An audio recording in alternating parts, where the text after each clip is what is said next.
Dieu est mort, signé Nietzsche. Si cette parole a été le cri de guerre de l'athéisme militant, elle a été pour moi une véritable source d'inspiration et de transformation intérieure. L'athéisme philosophique de Nietzsche a paradoxalement réveillé et stimulé ma quête intérieure de Dieu. De manière générale, la philosophie, en tant qu'aspiration à la sagesse, a énormément contribué à nourrir mon cheminement spirituel et à comprendre le sens profond de ma religion. Et c'est de ce mariage entre philosophie et spiritualité qu'est né l'olivier, symbole coranique du savoir intemporel. L'olivier est une académie qui dispense un enseignement qui conjugue harmonieusement philosophie et spiritualité. La première pour apprendre à conduire ses idées et sa pensée, et la seconde pour apprendre à guider son âme. Si vous êtes aussi habité par une quête ou tiraillé par des doutes, ou si tout simplement vous éprouvez le besoin de réfléchir ou de cheminer, nous serons heureux de vous compter parmi nos académiciens et faire partie de cette belle aventure à l'ombre de l'olivier.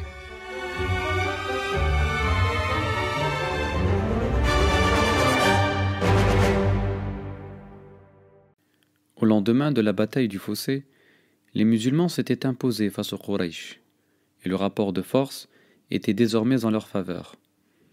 Fort de cette situation avantageuse, le prophète, devenu un chef puissant aux yeux de ses ennemis, pouvait entamer une guerre pour éradiquer l'ennemi et ne plus subir leur violence. Toutefois, le prophète n'avait pas été envoyé pour répandre le sang, mais pour être le témoin éveillé de la miséricorde divine. Son but était d'instaurer un climat de paix. D'ailleurs, quelques mois après la bataille du fossé, il fait l'expérience d'une vision dans laquelle il se voit accéder, en compagnie de ses fidèles, dans le sanctuaire sacré de la Mecque. Le message était clair. Dieu lui annonçait subtilement qu'il allait pouvoir se rendre à la Mecque pour accomplir le petit pèlerinage.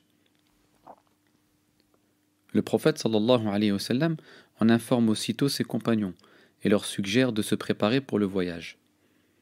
Quelques jours plus tard, les musulmans se mettent en route, avec pour ordre prophétique de ne prendre aucune arme de combat.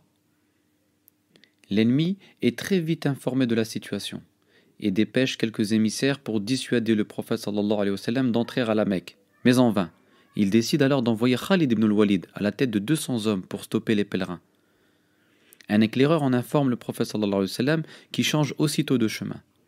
Arrivé sur la plaine d'Al-Hudaybiya, à l'entrée de la Mecque, la chamelle du prophète sallallahu alayhi wa sallam, Qaswa, refuse d'avancer, comme l'avait fait l'éléphant d'Abraha. Le prophète alayhi wa sallam comprend qu'il s'agit d'une indication divine et ordonne à ses compagnons d'établir à cet endroit précis leur campement. Obstinés, les Quraysh ne sont pas prêts à laisser entrer les musulmans, même s'ils n'avaient d'autre intention que d'effectuer le petit pèlerinage.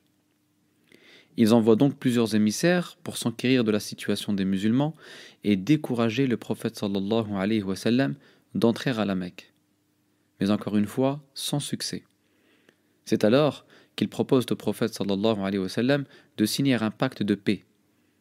Et c'est Suhayl ibn Amr qui est chargé de négocier les termes du pacte avec le prophète sallallahu alayhi wa sallam. Le prophète accepte et désigne Ali comme scribe pour la rédaction du traité. Ali commence par écrire « Bismillahir-Rahmanir-Rahim » mais l'émissaire des Quraysh l'apostrophe en disant qu'il ne reconnaissait pas le nom Ar-Rahman. Le prophète comprend et ordonne à Ali d'effacer la mention contre son gré. Le prophète suggère ensuite à Ali de poursuivre la rédaction en disant « Ceci est un pacte entre Mohammed, messager de Dieu, et là, une nouvelle fois, Suhayl ibn Amr, l'apostrophe en disant « Je ne reconnais pas ton statut de messager ». Le prophète accepte et demande à Ali d'effacer cette mention. Mais Ali, ayant beaucoup de respect pour le prophète sallallahu alayhi wa sallam, refuse de se soumettre à cette requête de Suhayl. Le prophète, illettré, lui demande alors de lui indiquer l'endroit où figurait la mention, avant de l'effacer lui-même. Les compagnons étaient surpris de voir le prophète sallallahu alayhi wa sallam se plier aussi facilement aux exigences de Suhayl, alors qu'ils étaient en position de force.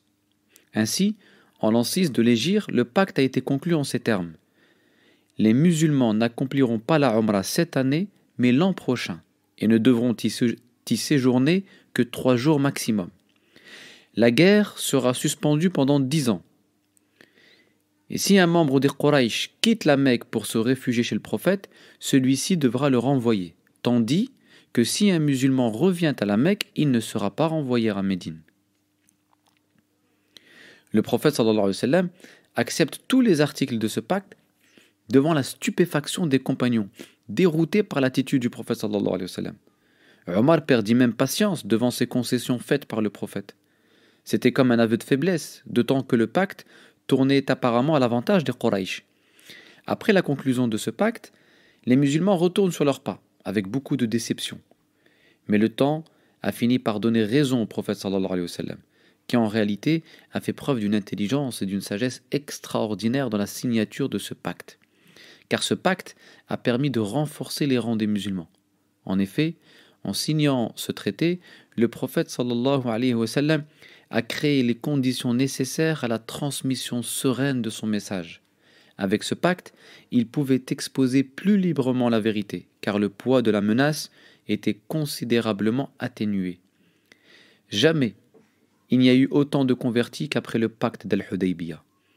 Les concessions du prophète sallallahu alayhi wa sallam venaient servir une vision qui semblait échapper aux compagnons révoltés. Allah décrira ce pacte dans le Coran comme une victoire éclatante, Al-Fathul Mubin.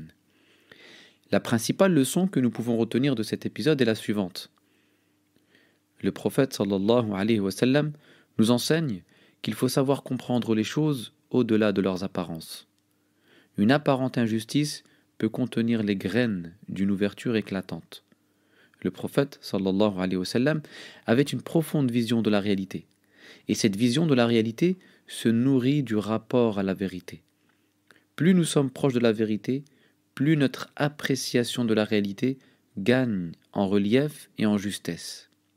Là où les compagnons voyaient de l'injustice, le prophète sallallahu alayhi wa sallam percevait les signes d'une victoire proche qui sera d'ailleurs confirmée par le Coran. Wallahu a'lam, wassalamu alaykum wa rahmatullah.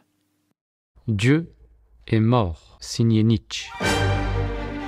Si cette parole a été le cri de guerre de l'athéisme militant, elle a été pour moi une véritable source d'inspiration et de transformation intérieure. L'athéisme philosophique de Nietzsche a paradoxalement réveillé et stimulé ma quête intérieure de Dieu. De manière générale, la philosophie, en tant qu'aspiration à la sagesse, a énormément contribué à nourrir mon cheminement spirituel et à comprendre le sens profond de ma religion. Et c'est de ce mariage entre philosophie et spiritualité qu'est né l'olivier, symbole coranique du savoir intemporel. L'olivier est une académie qui dispense un enseignement qui conjugue harmonieusement philosophie et spiritualité. La première pour apprendre à conduire ses idées et sa pensée, et la seconde pour apprendre à guider son âme. Si vous êtes aussi habité par une quête ou tiraillé par des doutes, ou si tout simplement vous éprouvez le besoin de réfléchir ou de cheminer, nous serons heureux de vous compter parmi nos académiciens et faire partie de cette belle aventure à l'ombre de l'olivier.